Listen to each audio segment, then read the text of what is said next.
Et pour sa part, le Premier ministre Abdelkader Kamil Mahamad a tenu à faire le discours de la politique générale. Voici ses propos. Cette année marque donc pour nous tous une étape importante de la vie politique, celle de nous engager avec un nouveau souffle pour poursuivre et accroître le développement national de ce nouvel objectif de la politique du gouvernement que je vais vous présenter. Mais vous savez qu'il est aussi nécessaire au préalable d'établir le bilan de l'action gouvernementale. Ceci est d'ailleurs un travail permanent de tous les membres du gouvernement, car il permet à chacun d'apprécier les progrès accomplis, les insuffisances et les nouvelles priorités à mettre en œuvre. Je vais donc intervenir sur ce sujet en soulignant brièvement les résultats que j'ai eu l'occasion à maintes reprises de détailler. Le chemin parcouru est remarquable. La transformation physique de la capitale et des grandes villes de l'intérieur en est le témoignage indéniable. Mesdames et messieurs, le succès que nous constatons résulte bien évidemment de l'engagement total du président de la République pour une politique axée selon deux objectifs primordiaux: rendre le pays de plus en plus prospère et instaurer une solidarité nationale de plus en plus forte. Cette politique vise à rendre la nation djiboutienne encore plus résiliente, donc capable de mieux surmonter les écueils en toutes circonstances, comme cela a été déjà le cas ces dernières années. Fort de ces succès, le gouvernement veut donc aller encore plus loin sur cette voie. Ainsi, en se basant sur le premier axe de la politique gouvernementale, le gouvernement affirme sa totale volonté d'accroître encore plus la richesse nationale. Nous savons que sur la trajectoire de cet objectif, l'un des plus grands succès du gouvernement a été sans aucun doute possible de construire un grand pôle régional économique, numérique et financier. Ce résultat a été obtenu suite à la politique d'investissement massif dans le système de transport international multimodal, dans les zones économiques de développement commercial et dans les télécommunications. Ces secteurs économiques ont été le moteur de l'économie nationale, mais ils ont aussi eu un résultat secondaire. Ils ont entraîné le développement d'un autre secteur économique essentiel, celui de la construction et des branches qui y sont liées: énergie, eau et assainissement.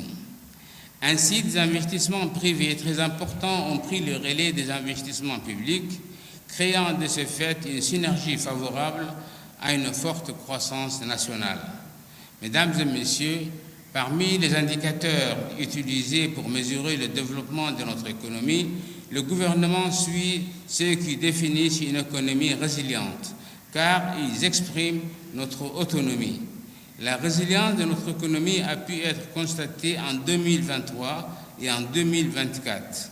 Il s'agit par exemple de l'adaptation de l'activité portuaire aux nouvelles conditions de trafic maritime international, conditions qui sont brusquement survenues dans l'océan Indien et la mer Rouge.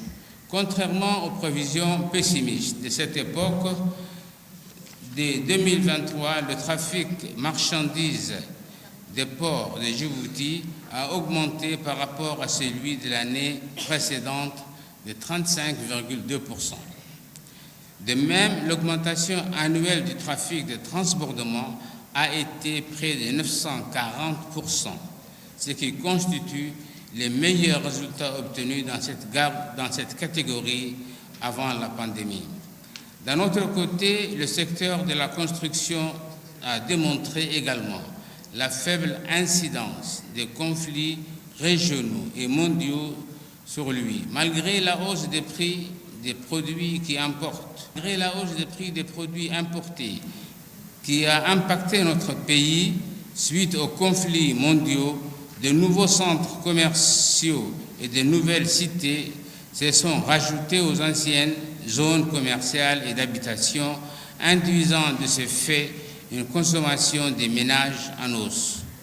En conséquence, la croissance du PIB réel au cours des 5 dernières années, et c'est malgré les crises successives sanitaires, régionales et internationales, a été de l'ordre de 6 à 6,5%. Le PIB est le meilleur indicateur qui puisse confirmer objectivement la transformation physique de Djibouti et son développement spatial. Mesdames et messieurs, ainsi il est maintenant prévu que le taux de croissance de notre économie pour les années 2025 et 2026 rejoindra progressivement le niveau atteint avant la pandémie qui était de l'ordre de 7,5 à 8%. La volonté du gouvernement est de poursuivre cet effort en s'appuyant d'abord sur notre système financier unique en Afrique. Cela a été réaffirmé à l'occasion de la célébration du 75e anniversaire de la création du franc Djibouti, qui reste un atout majeur pour la construction d'un grand pôle économique et financier régional comme l'est l'appui du GAFI. Le gouvernement réaffirme donc sa volonté de renforcer le développement de ce pôle commercial numérique et financier et en outre, il poursuit ses efforts pour obtenir une meilleure intégration de ce hub économique régional moderne dans toute l'Afrique de l'Est. La coopération économique régionale initiée par l'IGAD est un facteur de paix et de développement social pour tous les peuples de la région. Djibouti, qui en assure la présidence, poursuit ses efforts pour que la région de l'Afrique de l'Est puisse se développer en paix. Toutefois, comme je vous l'ai annoncé, le gouvernement ne veut pas en rester simplement à ce stade. La forte croissance économique déjà obtenue va certes constituer le socle qui permettra de fournir à la jeunesse djiboutienne des emplois toujours plus nombreux. Mesdames et messieurs, la politique du gouvernement s'oriente maintenant vers un niveau de développement bien supérieur afin d'accélérer encore la croissance. Ce qui est visé dès aujourd'hui et pour les années futures est de compléter le hub commercial numérique et financier de Djibouti qui s'agrandit par l'ajout d'une fonction nouvelle, celle du développement d'activités industrielles. L'ambition est très élevée, les contraintes à lever très importantes, mais la volonté du gouvernement est totale.